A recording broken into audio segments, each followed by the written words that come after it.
पश्चिम बंगाल चुनाव की अगर बात करें तो ममता बनर्जी ने तीसरी बार यहां पर जीत का परचम लहरा दिया है। लेकिन इस पूरे चुनाव की हॉटस्पॉट सीट माने जाने वाली नंदीग्राम में बड़ा उलटफेर हो गया। कभी ममता बनर्जी के सिपहसालार रहे शुभेंदु अधिकारी ने उन्हें 1736 वोटों से हरा दिया। ममता बनर्जी ने बंगाल में मिली जीत के बाद कहा कि बीजेपी अपनी सारी चालों के बावजूद कामयाब नहीं हो पाई और बुरी तरह हारी। वहीं नंदीग्राम पर उन्होंने कहा कि नंदीग्राम की जनता का फैसला मंजूर है और आंदोलन के लिए त्याग करना पड़ता है। तृणमूल कांग्रेस का खेला होबे, बीजेपी के लिए खेला शेष और माफी के साथ सौरव गांगुली दीदी बन गई बंगाल का दादा। बीजेपी को फील्ड से बाहर किया और ये सब कुछ व्हील चेयर पर बैठकर बीजेपी के दिग्गजों के खिलाफ लड़ी। कोविड के बावजूद जीत के बाद समर्थक जुटते रहे। And don't worry for Nandigram. Forget one thing. For struggle, you have to sacrifice something. I struggle for Nandigram because I fought a movement. So I have forgotten now. It's okay.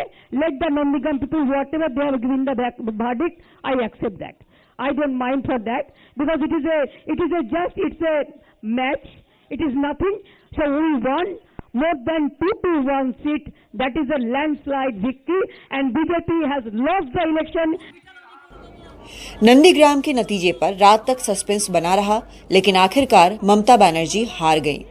इससे पहले ममता बनर्जी ने कहा, अगर जरूरत हुई तो court भी जाएंगे। You see the other state, full of state giving one mandate and one constituency, can they give the other mandate? Is it possible? It is not. It is totally, they were stopped surveillance, they have stopped survivor about 3 hours, they announced the winning and after that they are saying something. So this is some looting is going on, some cheating is going on. We will fight in the court case, we will file the court case.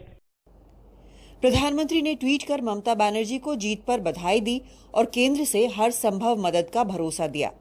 उन्होंने बंगाल की जनता का BJP को दिए समर्थन पर शुक्रिया भी अदा किया। পশ্চিমবঙ্গে একটি সক্রিয় দায়িত্বশীল বিরোধী দলের ভূমিকা আমরা পালন করব। মানুষের কল্যাণে যেসব পদক্ষেপ সরকার গ্রহণ করবে সেই সমস্ত পদক্ষেপকে আমরা সহযোগিতা করব।